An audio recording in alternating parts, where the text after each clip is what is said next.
with the killer.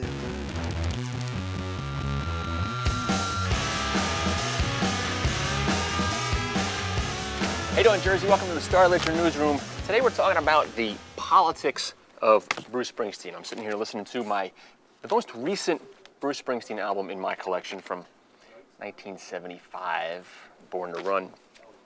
You know, Springsteen just finished up stands at Giant Stadium and at the Spectrum in Philadelphia. He has more shows coming up at Madison Square Garden. And you know, every time we write about Bruce Springsteen, which is like what, every 2 days? Hello, Jersey! We inevitably get emails and people commenting on the message boards who hate Springsteen, usually conservatives, who hate his politics and hate his music, and that I can totally understand.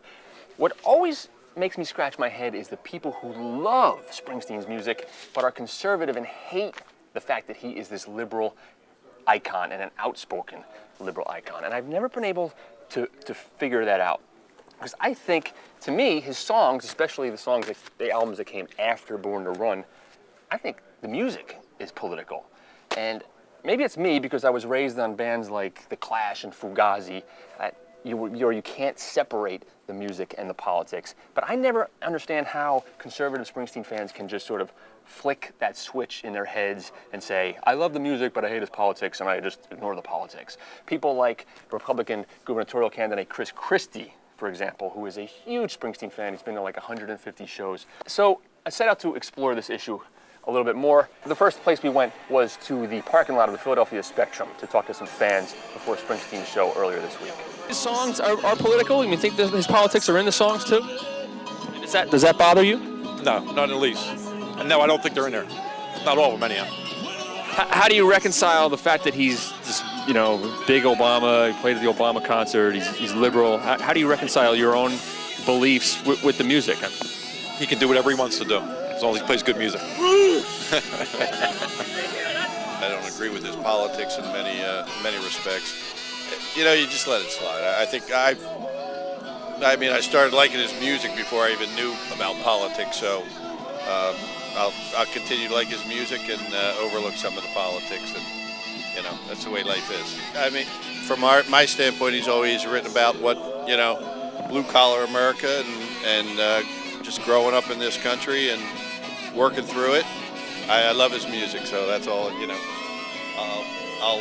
I'll overlook the politics. Now, of course, like everything else having to do with Springsteen, this has been written about and analyzed to no end. I headed out to the Clinton Station Diner out in Route 78 and sat down with Muhlenberg College professor Christopher Borick, who has written about just this very issue. And he says it's not that conservative Springsteen fans are missing the point.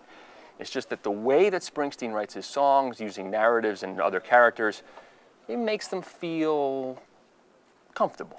You look at a lot of Springsteen songs, he invites you into the shoes of somebody else, right? It could be in a song like Devils and Dust, where you're a soldier in the field, right? In a dusty field in some other country.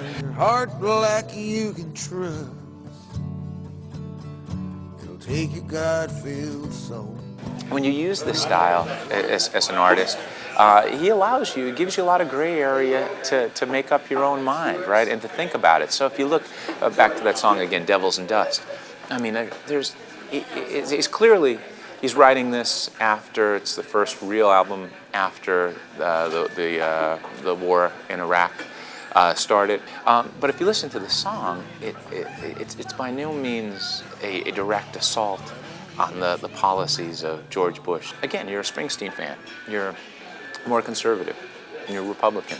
And you hear that song. You might hear that song about a soldier just simply in a tough situation, questioning their role and what they play. And again, there's something intrinsically liberal about that. I have my interpretation, like you do, in how Springsteen might be wanting us to think about that issue. But the conclusions you could draw, it's not a bang you over the head type of situation. He'll talk very openly in a partisan way, but when you get to his lyrics, when you get to his music, his fundamental art, and you look at how he portrays issues, how he portrays stories, the language is by no means liberal, and in many ways follows the same conservative narrative that Republicans have used for decades. If you look at just the lyrics of his music in what we'll call the Bush year albums, things that he's written over the last decade or since George Bush came to office, what you're going to see are words that come up over and over again.